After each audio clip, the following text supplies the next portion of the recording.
never slow up, no I don't take shit. I got no love for the fakeness. If you wanna play tough and wanna hate this, I'll always show up.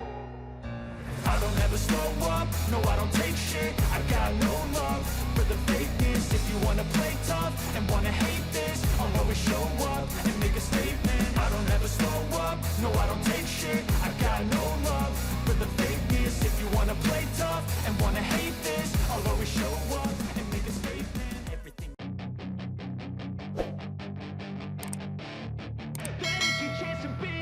Hey kid. Kembalinya Marc Marquez di MotoGP harus berakhir lebih cepat. Masalah teknis memaksanya tidak finish di Grand Prix Aragon di sirkuit Motorland, Minggu, tanggal 18 September tahun 2022.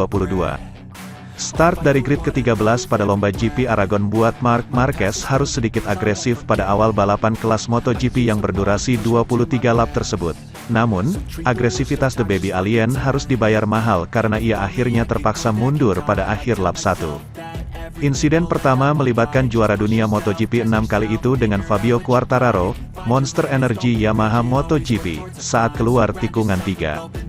Saat keluar tikungan, ban depan Yamaha Izer M1 geberan Quartararo yang berada tepat di belakang Marquez, menyenggol ban belakang Honda RC213V. Akibatnya, sang juara dunia bertahan terjatuh cukup keras dan tidak mampu melanjutkan balapan. Marquez masih mampu melaju, tetapi di tikungan 8, ia kembali terlibat insiden, kali ini dengan Takaaki Nakagami, LCR Honda Idemitsu. Seperti El Diablo, Nakagami juga akhirnya did not finish, DNF. Marquez sendiri juga terpaksa mundur setelah lap 1 usai akibat masalah pada whole shot device dan firing pada Honda RC213V geberannya. Setelah balapan, pembalap asal Spanyol itu pun menjelaskan penyebab dirinya mundur dari lomba. Ban saya agak selip di tikungan 3, tetapi slide itu terbilang fatal. Saat itu, posisi Quartararo sangat dekat di belakang saya. Mungkin ia ingin melibas saya di sana saat berubah arah, seperti yang dilakukannya dulu, ucap Marquez. Saya mengalami selip karena ban masih dingin.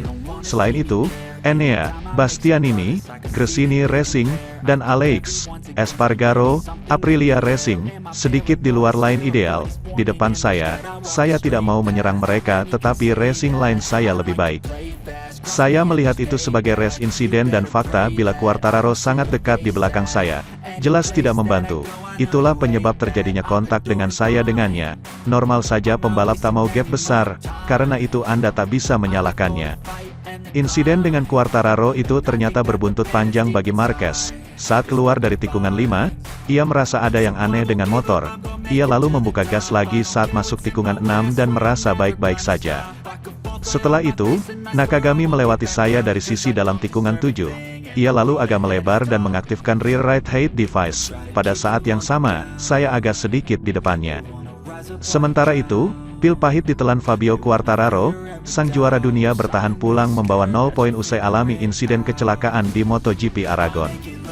Quartararo harus mengakhiri balapannya secara prematur. Kontak dengan Marc Marquez di tikungan 3 membuatnya tersingkir dari pertarungan. Bahkan, keunggulannya kini terpangkas banyak dalam klasemen sementara. Jika sebelumnya unggul 30 poin, maka sekarang hanya berjarak 10 poin dari Francesco Bagnaia. Rival yang akrab disapa Pecco itu berhasil mendulang 20 poin berkat raihan podium kedua. Jelas ini bukan situasi bagus untuk Quartararo. Yamaha segera mengonfirmasi bahwa kondisi Quartararo baik-baik saja setelah dibawa ke medical center.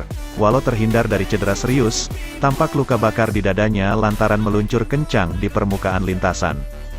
Dalam perjalanan kembali ke garasi Yamaha, Quartararo mengungkapkan bahwa dia terlibat dalam insiden kedua. Saat itu, seorang marshal menabrak skuter yang dia tumpangi. Nyeri dan terbakar.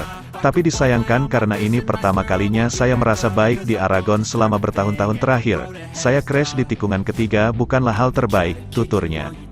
Setelah kecelakaan, seorang marshal menabrak skuter. Saya mengalami kecelakaan kedua. Itu cukup cepat sebenarnya. Untungnya, saya tidak melepas helm saya. Tapi marshal ini menabrak skuter lain, cukup cepat.